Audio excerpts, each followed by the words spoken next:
Sadarkah Anda kalau setiap hari kita itu hidup di dua dunia? Satu dunia yang bisa kita lihat dan sentuh, dan satu lagi, dunia tak terlihat yang ada di dalam kepala kita. Nah, hari ini kita akan melakukan perjalanan ke dunia batinnya itu untuk menjelajahi salah satu kekuatan terbesar manusia, imajinasi. Oke, sebelum kita mulai lebih jauh, saya mau Anda berhenti sejenak dan jawab pertanyaan ini dengan jujur. Coba pikirin deh, di mana pikiran Anda sekarang? Apakah 100% ada di sini, menyimak ini? Atau jangan-jangan lagi berkelana ke tempat lain? Nah, lihat angka ini. Ini dari sebuah studi Harvard yang diterbitkan di jurnal Science. Angkanya cukup mengejutkan, 46,9%. Kira-kira ini angka apa ya? Jadi, angka itu adalah persentase waktu sadar kita yang ternyata kita habiskan untuk melamun. Coba bayangkan, hampir setengah dari waktu kita melek, kita itu sebenarnya hidup di dalam dunia yang kita ciptakan sendiri di pikiran kita. Ini skala yang luar biasa besar, dan ini bukti betapa krusialnya dunia imajinasi dalam hidup kita sehari-hari. Oke, kalau kita sebanyak itu hidup di dalam kepala kita, di mana sih kita bisa lihat wujud paling kuat dari imajinasi? Jawabannya ada di dunia seni. Yuk kita lihat gimana imajinasi bisa menciptakan realitas di sana. Coba dengerin deskripsi ini. Ini bukan deskripsi orang beneran, tapi deskripsi lukisan karya Rembrandt. Kata-katanya bikin lukisan itu seolah-olah hidup kan? Seakan-akan dia benar-benar bernapas di depan kita. Nah, inilah kekuatan imajinasi seniman yang berhasil membangkitkan imajinasi kita sebagai penikmatnya. Kemampuan untuk membuat kita merasakan sesuatu yang hidup dari sebuah karya seni itulah yang disebut kehadiran. Dan inilah tugas utama seni. Tujuannya bukan cuma buat dilihat, tapi buat dirasakan. Seni itu jadi semacam jembatan yang menghubungkan kita, murni lewat kekuatan imajinasi. Tapi, jangan salah, imajinasi itu bukan cuma buat di galeri seni atau di dalam pikiran aja. Justru kekuatan terbesarnya adalah saat dia keluar dari kepala kita dan benar-benar membentuk ulang dunia nyata. Mari kita lihat gimana imajinasi jadi mesin penggerak kemajuan.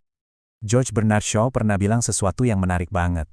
Menurutnya, semua kemajuan itu bergantung pada manusia yang tidak wajar. Maksudnya apa? Mereka ini orang-orang yang nggak pasrah nerima dunia apa adanya, tapi mereka justru membayangkan dunia itu seharusnya bisa jadi seperti apa. Jadi intinya, setiap inovasi, setiap perubahan besar selalu dimulai sebagai sebuah tindakan imajinasi. Terus, gimana sih proses kreatif ini sebenarnya jalan? Seringkali prosesnya ngikutin 4 tahap yang dirumuskan oleh Graham Wallas ini. Ada persiapan, inkubasi, iluminasi, dan verifikasi. Nah, tahap iluminasi inilah yang paling kita kenal. Momen aha atau eureka itu loh. Kayak cerita Archimedes yang tiba-tiba nemu jawaban pas lagi berendam di bak mandi. Itu imajinasi yang sedang bekerja. Oke, kita udah tahu imajinasi bisa melahirkan seni dan mendorong kemajuan. Tapi, apa sih yang sebenarnya terjadi di dalam otak kita waktu semua itu berlangsung? Yuk kita coba intip sedikit ke dalam teater rahasia di otak kita. Coba pikirin deh. Apakah otak kita itu kerjanya kayak kamera yang cuma pasif, cuma ngerekam apa yang terjadi di sekitarnya, atau ada sesuatu yang lebih aktif dari itu?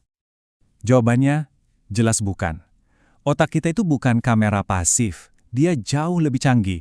Dia itu seperti seorang jurumudi yang setiap saat secara aktif membangun model realitas dan terus-menerus memprediksi apa yang akan terjadi selanjutnya. Konsep ini dikenal sebagai otak prediktif. Jadi begini, apa yang kita lihat, dengar, dan rasakan itu sebenarnya bukan data mentah dari dunia luar, itu adalah tebakan terbaik otak kita berdasarkan semua pengalaman masa lalu. Jadi, realitas yang kita alami itu sebenarnya adalah hasil dialog antara prediksi otak kita dengan informasi baru dari panca indera. Keren kan? Nah, ini bagian yang paling keren menurut saya. Kalau otak kita secara aktif membangun realitas, itu artinya kita bukan cuma penumpang pasif. Kita bisa pegang kemudi. Kita bisa secara sadar menggunakan imajinasi sebagai alat untuk mengubah diri kita sendiri. Dan ini bukan cuma teori loh. Ini benar-benar nyata. Latihan mental cuma membayangkan melakukan sesuatu, ternyata mengaktifkan jalur saras yang sama persis seperti saat kita benar-benar melakukannya. Lihat saja contohnya. Ahli bedah, musisi, sampai atlet. Mereka semua pakai visualisasi untuk meningkatkan performa mereka di dunia nyata. Hasilnya terukur dan signifikan. Kekuatannya nggak berhenti di situ, imajinasi ternyata juga bisa menyembuhkan. Dalam terapi misalnya, seseorang bisa diajak untuk mengunjungi kembali memori traumatis di dalam pikiran, tapi dalam konteks yang aman. Dengan membingkai ulang kejadian itu, kekuatan emosional negatifnya bisa berkurang. Ini adalah cara kita mengambil kembali kendali atas cerita hidup kita. Bapak ilmu saraf modern, Santiago Ramon Y. Cajal, udah merangkum semuanya dengan sangat indah. Dia bilang, setiap manusia, jika ia menginginkannya, dapat menjadi pemahat otaknya sendiri. Dan imajinasi adalah salah satu alat pahat terkuat yang kita punya. Jadi jelas ya, imajinasi itu bukan sekedar lamunan iseng. Ia adalah kekuatan dahsyat yang membentuk hampir setengah hidup kita, melahirkan seni, mendorong kemajuan, dan bahkan secara fisik bisa mengubah otak kita. Kekuatan itu ada di dalam diri Anda sekarang juga. Pertanyaan terakhir dari saya, imajinasi Anda telah membangun masa lalu dan memprediksi masa kini Anda. Apa yang akan Anda bangun dengannya selanjutnya?